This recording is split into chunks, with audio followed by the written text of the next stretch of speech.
विसवा उपरांत तुमकां येवकार।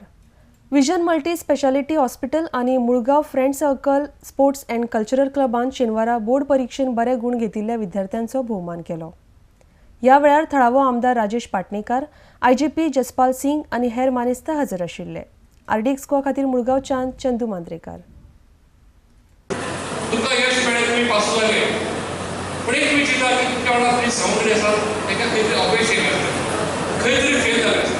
काही विद्यार्थी ताका ते भानगडे वळटा, आपली जीव सोडोवपाचो प्रयत्न करता। ही अत्यंत वायट आनी दुःखद अशी घटना।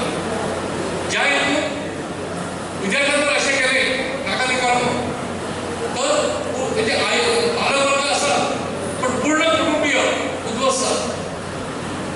तेन्ना ह्या भुरग्यांक स्टॉप करपा खातीर आयज आपले तुमी विद्यार्थी तुमची जबाबदारी आसा ह्या भुरग्यांक सांबाळपाची, जे आयज खंय तरी फाटीं पडल्यात, फेल जाल्यात।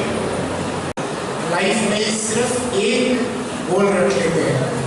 लाइफ में कभी भी एक गोल नहीं रखना चाहिए। जैसे कि हम पुलिस में भी, एडमिनिस्ट्रेशन में भी हमेशा प्लान भी तैयार रखते हैं कि अगर इस तरह से काम नहीं हुआ तो हमें अपनी प्लान भी तैयार रखनी चाहिए। ये ऊपर जाने के लिए कोई लिमिट नहीं। So there is always room at the top.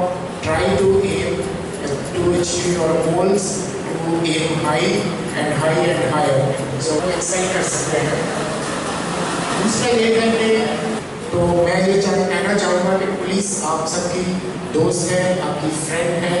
हो सकता है कोई इंडिविजुअल, कोई व्यक्तिगत तौर पे व्यक्ति जो है वो गलत हो सकता है, बट उससे कभी भी आप संस्था के बारे में, पुलिस इंस्टीट्यूशन के बारे में कभी भी गलत एस्टिमेट मत लगाइए। पुलिस आपके लिए है, सदैव आपके लिए काम करती है। और जब आप अच्छी नींद रात को सो रहे होते हैं तो आपको ये याद रखना चाहिए कि आपके एरिया में, आपके इलाके में कोई रात भर जाग भी रहा है और वो आपका ही भाई, आप ही का पिता या आप ही की बहन हो सकती है, पुलिस कांस्टेबल हो सकता है, ASI हो सकता है।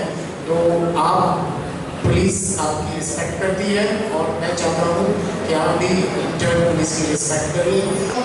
4 वर्सांनी एक भुरगो IIT वतालो, आज वर्साक 10 ते 15 गोंयचे भुरगे IIT वतात। आज नवे नवे एज्युकेशन सिस्टम्स आयल्यार आसा। आज तुका कंप्युटर लॅबचो यूज आसा, ते एज्युकेशन सिस्टम इन्वॉल्व जाला। तो ह्या एज्युकेशन सिस्टमचो तुम्ही सगळ्या भुरग्यांनी फायदो घेवचो। आयज जर प्रत्येक मनशाची जर परिस्थिती बदललो जाल्यार तेजी शिक्षण शिकपाची गरज आसा। शिक्षण हे फक्त एक पोट भरपाची एक साधन नसता, तर शिक्षण हे तुमकां तुमच्या आयुष्यात, तुमच्या जीवनात जावं आतांच्या जावं फुडल्या हेका खुबशे तुमकां एक शिकवण दिता।